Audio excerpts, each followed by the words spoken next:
Herzlich willkommen zu einem neuen Video.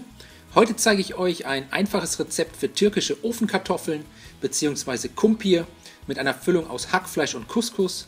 Dafür als erstes 6 große Kartoffeln nebeneinander in eine passende Auflaufform legen, mit etwas Öl beträufeln, außerdem gut salzen, die Kartoffeln dann ein paar Mal wenden, damit sich Öl und Salz rundherum gut verteilen können.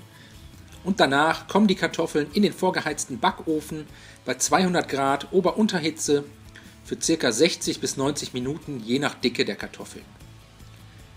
Als nächstes für die Füllung eine große Zwiebel sowie 1 bis 2 Knoblauchzehen abziehen und fein hacken.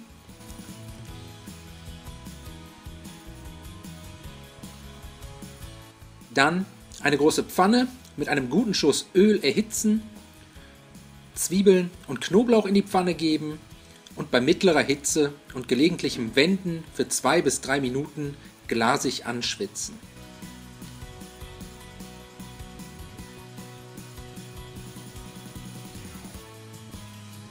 Wenn das erledigt ist, 500 Gramm Rinderhack dazugeben und für weitere 4 bis 5 Minuten krümelig anbraten.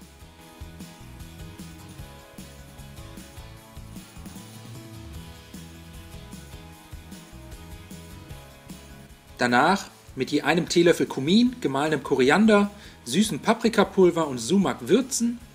Außerdem eine Dose gehackte Tomaten, 100 Gramm Couscous und 100 Milliliter Wasser dazugeben. Alles einmal gut miteinander verrühren, kurz köcheln lassen, bis nahezu die gesamte Flüssigkeit verdampft ist. Dann vom Herd ziehen, mit einer guten Prise Salz, Zucker und Pfeffer abschmecken und bis zum Anrichten zur Seite stellen.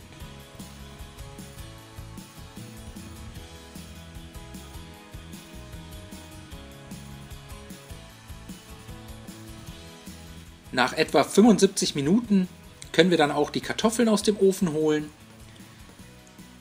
So sehen sie dann aus und anschließend am besten sofort servieren.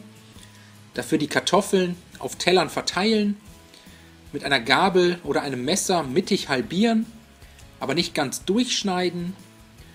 Dann mit ein paar Esslöffeln der Hackfleisch-Couscous-Masse füllen.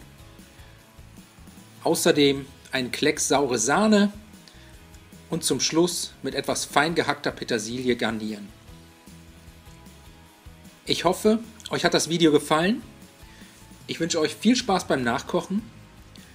Bis zum nächsten Mal.